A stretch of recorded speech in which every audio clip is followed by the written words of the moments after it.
Every day, you essentially pay your dues by doing the harder thing when it's the right thing to do. We also know that acknowledging and apologizing for harmful or hurtful actions of the past is an important part of moving forward in a healthy way. Mistakes will be made, emotions will run high under pressure, hurtful things may be said, and still making amends by changing behavior is the most important thing we can do to ensure the well-being of our athletes, help our coaches find joy in their work, and continue to attract new members to our club. The GymCan Safe Sport Committee carefully selected tonight's speakers to offer you wisdom for leaders who have walked in your shoes and faced the hard truths about where this sport has been and what role they want to play in determining its future. When we look at the abuse that has been recorded in sport, that it's been affected by the Me Too movement. But we should look at this as a positive effect because it's highlighted for us how power should and should not be used, that it can be used in positive or negative ways. It's also been a movement that's encouraged people to speak up about their disclosures. So part of what we're seeing in sport is a greater likelihood of people to disclose their experiences of harm, which makes you wonder how many people were silenced, 20 or 30 years ago. And it's developed a community of support for victims, which is very, very important for victims. And we've seen this online in response to Athlete A in gymnastics. We've seen it recently in Canadian artistic swimming, where there's a huge movement in online environments creating communities of support. Okay, it's also provided a lot of clarity for all of us about what's expected in terms of behavior, particularly from people in positions of authority, and it's raised the bar. So we've all been sensitized to what's appropriate and what isn't. So why now? Why has safe sport emerged now? Well, social norms have changed. The ways in which we deal with one another, whether it's teacher and a student, whether it's an employee and an employer, in our own personal relationship, what was okay in the past is not okay now. We have to consider that sport is a microcosm of the broader society. And so things that are happening in other sectors of society, whether it's in schools or workplaces, whether it's respect to gender or race or sexuality, all of those things influence what happens in sport. So there are practices that have been traditionally accepted in sport, but I'd like to kind of put this in historical terms and remind everyone that sport has always changed. It was only in 1967 that women were first allowed to run in the marathon. Catherine Switzer was actually posing as a male and then was discovered as a female and pushed out of the Boston Marathon. Historically, that's not that long ago. In the last 20 years, the physical assault that often takes place in sport, including in hockey, now has the potential to be criminally prosecuted. And then the inclusion of para-athletes is another example how sport has changed over time. So it's a natural evolution that we're looking more closely at safety and welfare within sport. In terms of a vision, what does safe sport look like? It's a culture that moves beyond simply preventing harm or preventing abuse to one that contributes to positive growth and achievement for everyone. So it clearly is beyond the scope of this presentation to talk about how we get there. But I know that there will be subsequent safe sport seminars that get into the details of creating a safe sport environment. But I'll just, on the next slide, give you a sampling of what safe sport looks like. We talk about old school methods. There's old school teaching, old school coaching. It's about replacing it with what we know about how people learn the best and how to best develop talent. There's a whole body of research. You can imagine those who are in the education field, for example, or the psychology field, know a lot about how people learn the best, and how they grow as individuals and learn life skills.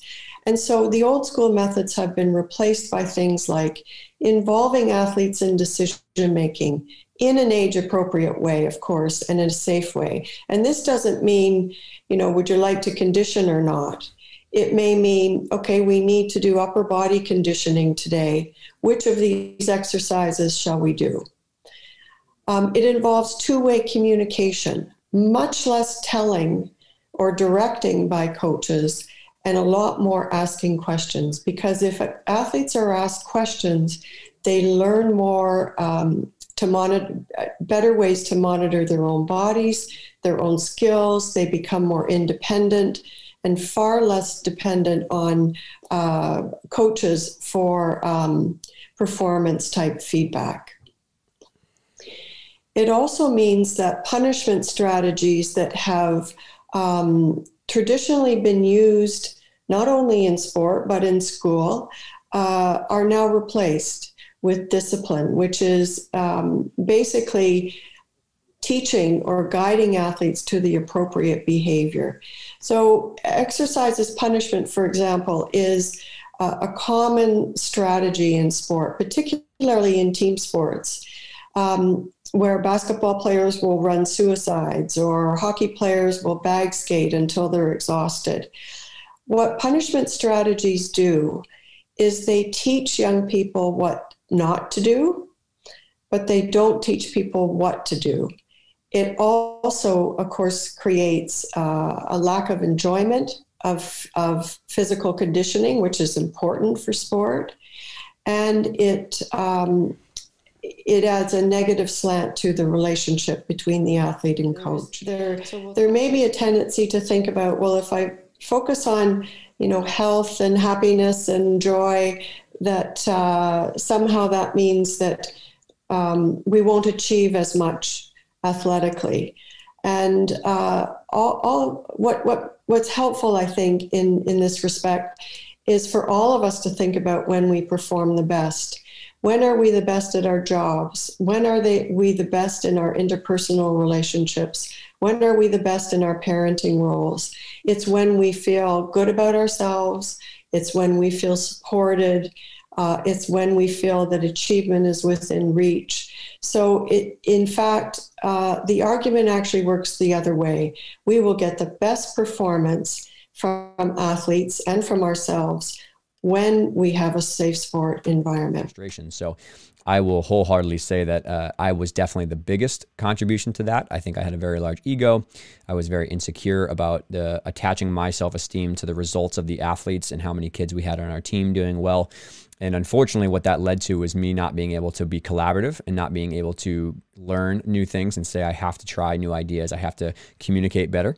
And I took a step back and realized what I needed to change. And I think what happened is it was a ripple effect where other gymnasts saw me trying to be more humble about that, encourage them to change and so forth. So that comes to number 2, which is communication and empathy. I think we really lacked the ability and the skill set to have meaningful professional disagreement sometimes between coaches, or problem solving, or be able to talk to parents kind of eye to eye about what they're feeling and what was going on, or talk to gymnasts about what their fears were or what their worries were or why they weren't, motivated or what was going on. And I think the more we communicated with ourselves in terms of introspection, and the more that we were able to have honest communication with everybody else in the gym, instead of maybe pushing things under the rug and being kind of talking behind people's back, the better we were, especially as we decided to think about what does the other person maybe think about this situation, what are alternative points of view. And then lastly, we lacked a solid structure of education. And so the biggest areas that we really lacked education were myself and a lot of other coaches who have now told this to me. We lacked technical education. So how to properly teach your Chenkos, or properly teach, double backs, or properly teach, handstands in the lower levels of recreation. We lacked, good cultural models to follow about, okay, how do we handle these problems with motivation or burnout or things of that nature? And like I alluded to, we struggled with managing conflict in a professional way, where people kind of felt they could voice their opinion and not be attacked from a gym owner point of view, or from a head coach point of view, or from a coach-athlete relationship point of view. And I've been able to look at a lot of very high-performing clubs here in the U.S. where I live, and also across many places I'm very grateful to consult with around the world. And also I've been involved in a lot of high-performing NCAA teams, and also a lot of clubs that unfortunately maybe are struggling. And I've been able to notice some trends over the course of what we went through, but also what they have gone through. And I truly believe that first and foremost, it is important for national governing bodies and administrations to take a role in this, and also change their policies or the way they do things to help foster coaches and parents and athletes to have the tools they need. But I truly believe that everything starts with you as an individual, because organizations are made up of individual people, right? So whether it's an organization trying to change their entire ethos around culture change, it requires those individual people to start with themselves. And at a club level, the reason that we were able to make a positive change is because I was willing to do this, and other people were willing to do this as well. But on a shared set of ethics and morals and values in your daily choices, you can start to kind of evolve yourself and figure out what I need to work on and how do I maybe have a better communication. And the more you do that and the better skill set you have with that, you start to be able to interact one-on-one with people at a better level. So coach-athlete, coach to coach, coach to parent, parent to athlete, whatever else it is. You can build those skills to work one-on-one. You can then affect the group dynamics of maybe your small preschool class or your recreational class. You can also try to affect the more dynamics between groups, right? So maybe the one group of higher level athletes or one group of lower level athletes, maybe they are able to kind of interact better because they now have better communication skills. And as you work your way up the ladder, you can then work better on the entire gym, right? Which is kind of referred to as your tribe, so to speak. And then lastly, as you travel out to competitions or you go out in the community, you are able to better interact with different, gyms at meets or things of that nature. So when you work in a you up method, what that does is it tends to bring a lot more collective role modeling and roles to play in these problems. People are typically more empathetic. People are typically more excited to solve these problems, and it's critical thinking, and they're more open to communication. If you go the other way on the left side of the screen and you start from maybe what another group in the gym is doing wrong, or what this person is doing wrong, or not being able to see their point of view, it typically lends itself to blaming and some self-defensiveness, some resentment, and some gossip, or some kind of like talking behind people's back. And there's a very great book called Helping People Change, which identifies some of the science behind how these different forms of communication can make people more receptive to feedback, or make people more, self-defensive when they get feedback. But reframe every decision we make in these three options first, right? Of health, and then what are we going to do to make a great human, and then what are we going to do to make a great gymnast? We are always thinking about a decision only in their health first, and then we move on to what is the best for the human as a whole, and then what is best for them as a gymnast and an athlete. And I can tell you from experience, the mistake I used to make was going the other direction, where I would think about what is the best thing for their performance immediately. And then, by the way, what also is an important life lesson that we're trying to teach. And then lastly, we'll deal with an injury or health or mental health or burnout on the other side of that. And I think that was a huge error that I made and that many of us made. And I really think when I talk about some of the things that were most impactful for making the athletes feel that I was willing to change and that I was open to new ideas, was taking accountability for my own personal health. At that time, 5 or 6 years ago, I was just starting my company Shift, and I was working a lot. I was not sleeping enough. I was telling the athletes they should fuel themselves well and drink water and work out, but I was doing none of those things. I was not taking care of myself at all. And I also, when somebody would point out a mistake that I made, or maybe say, a certain question, do you know about this? I would oftentimes try to finagle an answer or make something up because I was insecure and I did not want to say I don't know. And so what we need to understand now is something called the say-do gap, right? You cannot have a gap between what you are doing and what you are saying, or else everybody around you picks up on that. Athletes pick up on that, and you internally have a thermometer where you know what you're saying you're doing does not align with what you are actually doing daily from your choices. And that can create a lot of resentment between you and your athletes and between other coworkers. And it also internally makes you feel very, very, unfortunately not happy, right? It makes you feel very, a little bit of an imposter with what you do. That's how I felt anyways. When does behavior cross the line into maltreatment? And for example, this coach is asking, I'm not trying to be hurtful, but sometimes I give challenging conditioning as a consequence because my group isn't listening or an athlete cheats on an assignment. Sometimes kids cry, or I hear later from parents who aren't happy about the conditioning. Okay, I think that's a really relevant question and one that a lot of sport leaders are wrestling with. If kids aren't paying attention, for example, and they're given conditioning exercises, those two things are not necessarily related. In other words, what is it about conditioning that tells the kid how to pay attention or why they should pay attention? Those two things are disconnected. And the conditioning then becomes associated with something negative rather than something positive. And instead, the strategy around discipline is tell the kids what's expected in terms of behavior. I need you to listen to the instructions, not only so that you can learn, but so that we have a safe environment. So you identify the appropriate behavior, you tell them why it's important, and then you reinforce it. So rather than punishing the kid who's not paying attention, discipline is about reinforcing and praising the kid who is paying attention. And there's a reason why this works, and that's that we all respond better to praise and encouragement than we do to punishment and criticism.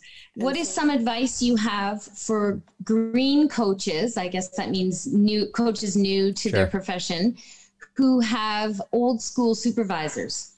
Yes, this is, I could probably say I get this question at least 4 times a month. So I understand that many people are trying to change maybe their approach, especially if they have, listened to some webinars or they've listened to a podcast and they're trying to do that in their gym. But they often work with someone many generations older than them who maybe is not open to the same changes. And oftentimes they are nervous about their financial and career security in that gym. And so the first thing that I have learned is to always, hopefully as the presentation resonated with, is to approach the situation with one of empathy and one of constructive solution, right? I think a younger error that I made was approaching all of these situations with what that person was doing wrong. Like you didn't know that, this should change, or that's not what we do anymore. And it immediately puts somebody in a defensive state. So I try to encourage people to say, what are they thinking? And say, listen, I know you have maybe done this for a long time. I respect you as a coach. You are someone who I learned technical knowledge from. And I understand that maybe this is something you're not familiar with. However, there's a lot of research coming out saying there's a different way to do flexibility that is maybe more beneficial and limits some of the harms. And I actually went out of my way and I studied this a lot. Here are 5 things that we might be able to do to enhance the athlete's performance instead of what we are doing now. Can we maybe try this for 2 weeks and see if it works? And if you don't agree with it, we'll try to figure out something else. And usually that is a little bit less of a powder keg approach to the situation. And the next follow-up question is, I immediately get shot down. They don't want to do anything. What do I do? Well, at that point, you have to then move on to maybe the head coach or maybe the gym owner and voice a similar conversation about, hey, I think we should change these things for the athlete's health. I want everyone to be performing well. Here are the things I think we should change. Can we try them? And maybe that will work. If the gym owner is also the person who you are having conflict with, there is a hard decision about, can I talk to somebody else? And maybe the group of coaches can maybe approach in a more of a group mentality and say, we all believe this is possible to change. If you go through 3 layers of that kind of hierarchy and you still get to the end of the road, you have to ask yourself, is this a good fit for me? Is this gym morally and ethically a good fit for me, where it's not even about possibly doing something that is no longer supported by science. It's about a lack of growth mindset, a lack of collaboration, a lack of feeling that your voice is heard, a lack of shared purpose and mission. There will be many more frustrating points down the road if this small thing about flexibility or a conversation or an injury can't be dealt with in an appropriate and safe way. And I have left gyms that unfortunately I didn't agree with morally. And I have also had other people do that. And sometimes it requires sacrifice. It does. And it's really challenging because your livelihood is there. But your mental health and your emotional health is not worth it as a coach if someone really refuses to even listen to a possible alternative solution.